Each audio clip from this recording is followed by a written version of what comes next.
Hello dear aspirants, कैसे हो आप सब लोग। आशा करती हूँ आप सब बहुत अच्छे होंगे।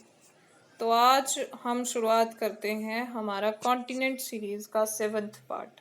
ठीक है, जिसमें हम करेंगे ऑस्ट्रेलिया कॉन्टिनेंट। बात करते हैं ऑस्ट्रेलिया कॉन्टिनेंट की। तो हमारे पास बोलता है ये जो कॉन्टिनेंट है, ठीक है, जो ऑस्ट्रेलिया कॉन्टिनेंट है ये वर्ल्ड का सबसे छोटा महाद्वीप या कॉन्टिनेंट है बाय एरिया। ठीक है, सबसे कम एरिया जो है ये कॉन्टिनेंट ऑक्यूपाई करता है। अब इसे द्वीपीय महाद्वीप भी कहते हैं। ठीक है, द्वीपीय क्यों? क्योंकि ये एक आपके आइलैंड्स का से मिलके जो है वो बना हुआ है। ठीक है, एक बड़ा आइलैंड है, बाकी सारे छोटे छोटे।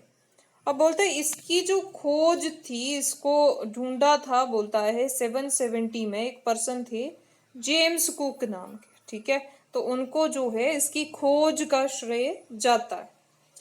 फिर अगर बात करें तो बोलता है ये पूरी तरह से हमारे पास दक्षिणी गोलार्ध में स्थित है। ठीक है, यहाँ पे इस एरिया में स्थित है, उत्तरी में नहीं दक्षिणी में स्थित है। फिर उसके बाद नेक्स्ट वन स्लाइड के ऊपर चलते हैं। तो यहाँ पे हमारे पास बोलता है कि जो हमारे पास मकर रेखा है, ठीक है, जिसको हम ट्रॉपिक ऑफ कैप्रिकॉन भी बोलते हैं, यहाँ पे ये आपके यहाँ पे इक्वेटर इक्वेटर आपकी होती है 0 डिग्री पे, और जो आपका मकर वृत्त होता है या कैप्रिकॉन जो लाइन होती है ये होती है आपकी 23.5 डिग्री के ऊपर। ठीक है, आप बोल सकते हो 23 है ना, हाफ डिग्री के ऊपर। तो बोलता है ये जो आपकी लाइन है ये इससे होकर गुजरती है। ठीक है, अब यहाँ पे बोलता है इकलौता ऐसा देश है और जो महाद्वीप पर है, मतलब महाद्वीप भी है और देश भी है। तो आप बोल सकते हो कि ऑस्ट्रेलिया कॉन्टिनेंट एक कॉन्टिनेंट भी है और एक कंट्री भी है। फिर उसके बाद बोलता है ऑस्ट्रेलिया को प्यासी भूमि का देश कहते हैं। क्यों? क्योंकि ऑस्ट्रेलिया का जो मोस्टली पार्ट है उसमें डेजर्ट है, बहुत बड़े बड़े डेजर्ट है। ठीक है, और पानी जो है वो बहुत ही कम यहाँ पे मिलता है, तो इसलिए इसको प्यासी भूमि का देश भी बोला जाता है। ठीक है जी, नेक्स्ट स्लाइड के ऊपर चलते हैं। तो हमारे पास यहाँ पे आता है, बोलता है इसको द्वीपीय महाद्वीप, ये तो हमने पढ़ लिया। उसके बाद नेक्स्ट हमारे पास आता है यहाँ पे यहाँ पे हमारे पास आता है, बोलता है ये चारों ओर से सागरों से घिरा हुआ है।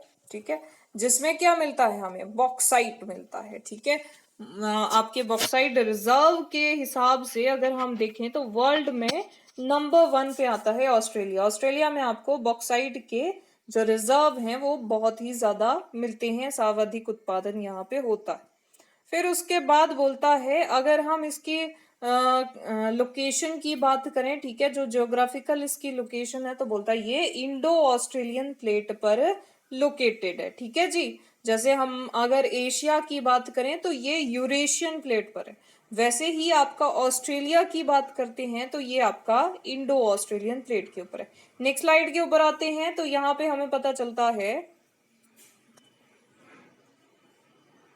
बोलता है आपका ये जो ऑस्ट्रेलिया है, ठीक है, ये बोलता है ओशिनिया भी इसको बोला जाता है। ठीक है, ध्यान रखना इस चीज को, ये जो आपका ऑस्ट्रेलिया कॉन्टिनेंट है इसको कई बार ओशिनिया भी बोला जाता है। ठीक है, तो यहाँ पे बोलता है ऑस्ट्रेलिया जो है इसका काफी बड़ा एरिया आ जाता है। फिर उसके बाद यहाँ पे नेक्स्ट अगर बात करें यहाँ पे वन लाइनर क्वेश्चंस की, एमसीक्यूज की, तो सबसे पहला आता है लार्जेस्ट कंट्री बाय एरिया। तो हमारे पास हमें मिल जाती है ऑस्ट्रेलिया, सबसे छोटा देश, smallest country in Australia continent, Norway हमें मिलती है। सबसे लंबी नदी जो है वो मरे डार्लिंग मिल जाती है, और सबसे ऊंचा जो पर्वत है वो मिलता है माउंट कॉस्यूस्को, जिसकी हाइट है 2028 मीटर। ठीक है जी, फिर उसके बाद नेक्स्ट वन आती है इसकी लार्जेस्ट लेक। ठीक है, लार्जेस्ट लेक की बात करते हैं तो वो है आयर लेक। ठीक है, लेक आयर जो है वो ऑस्ट्रेलिया कॉन्टिनेंट की सबसे बड़ी लेक हमें मिल जाती है। ठीक है, तो इसी के साथ हमारे ऑस्ट्रेलिया कॉन्टिनेंट की जो मुख्य जानकारियां थी वो हमने पूरी कर ली। ठीक है, और इसी के साथ आपकी पूरी कॉन्टिनेंट सीरीज भी कंप्लीट हो जाती है। ठीक है, तो यहाँ तक जितना हमने कर लिया, इसके लिए मैं सोच रही हूँ एक आपका एमसीक्यू सीरीज हो जाए। ठीक है, तो आप मुझे कमेंट करके और या फिर ग्रुप पे बता देना कि आप एग्री हो इस बात से या नहीं। ठीक है, बाकी जो इन्फॉर्मेशन है आपको अगर अच्छी लगी हो तो वीडियो को लाइक, शेयर एंड सब्सक्राइब ज़रूर करना। तब तक के लिए thank you and take care of yourself.